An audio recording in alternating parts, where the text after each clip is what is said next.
We're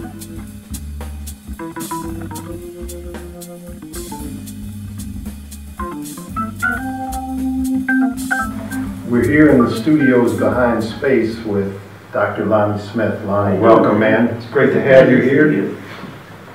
Wow, your career has spanned over 50 years in jazz. Yes. And I've been a fan of your records from the 60s, the stuff on Blue Note, of course, the records with George Benson and cats like Lee Morgan and Live at the Club Mozambique, some really legendary recordings. Right.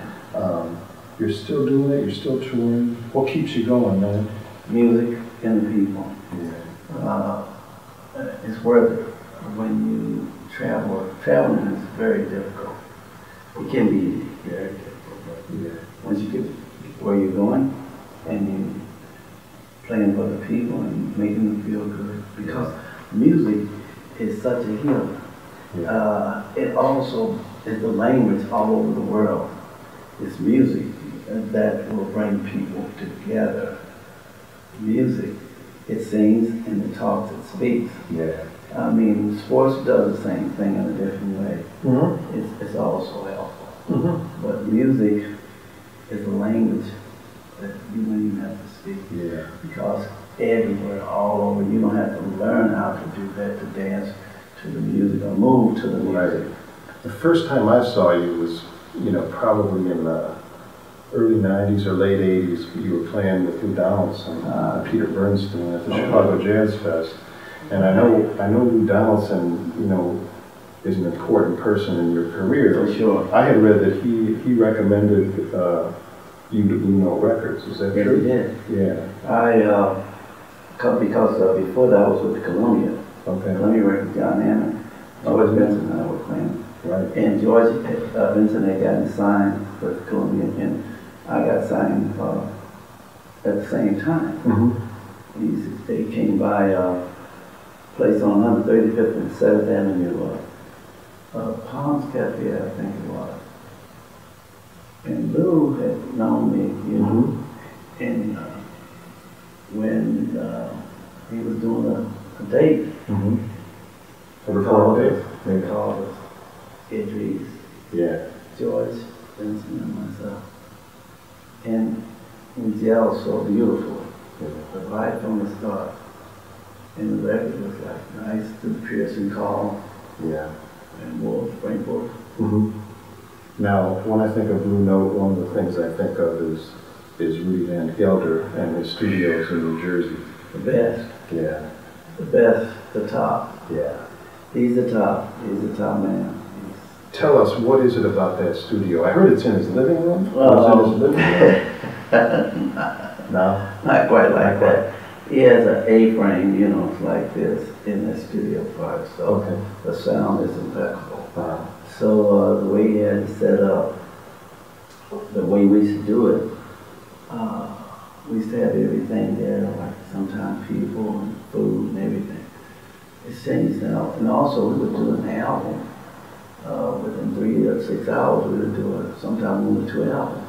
Wow. It wasn't like they do today. Yeah.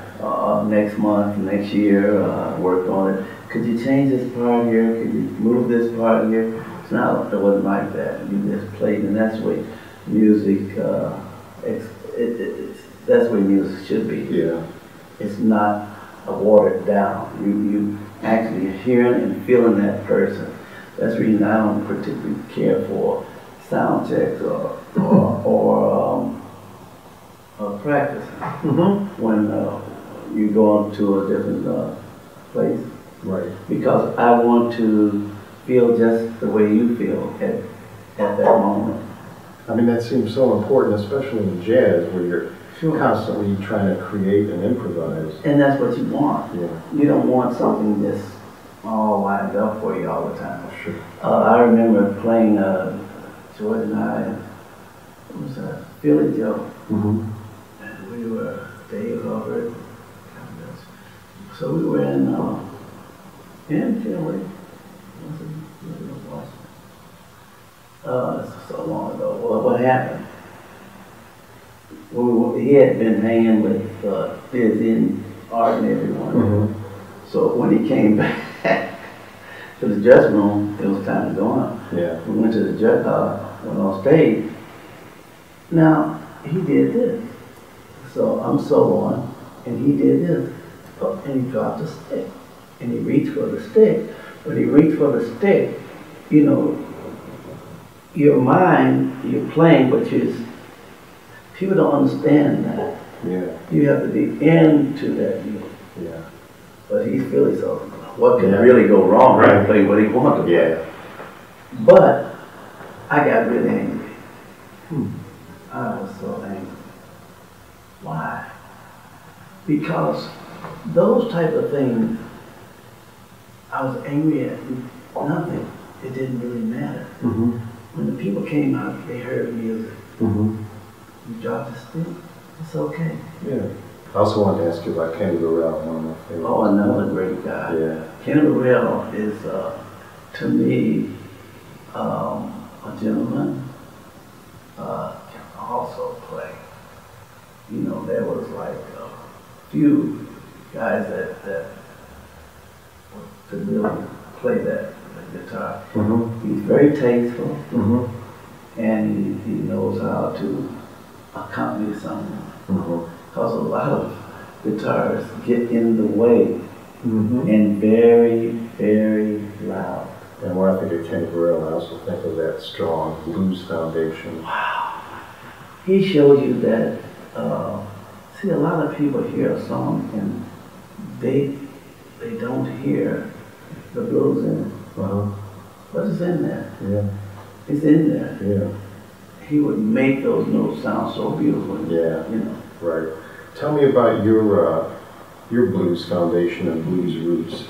Like the stuff maybe you listened to, and maybe even some of the guys you played with before you know, the Jazz Cats. Well, just like when, as far as the blues, you know, I come from a long line of gospel. You know, it has that sound that it comes from music, and I would hear that a lot, and I used to sing it to my mother and my uncles, cousins, her sisters, her mother. They would come to the house sometime when we would sing. Yeah, we would just sing. Right. So when I didn't start playing till, what's it been about? I mean, playing organ about 20, 21. Piano came first? No, I wasn't a piano. Oh, most organs. If they tell you something else, they be telling you for a fib.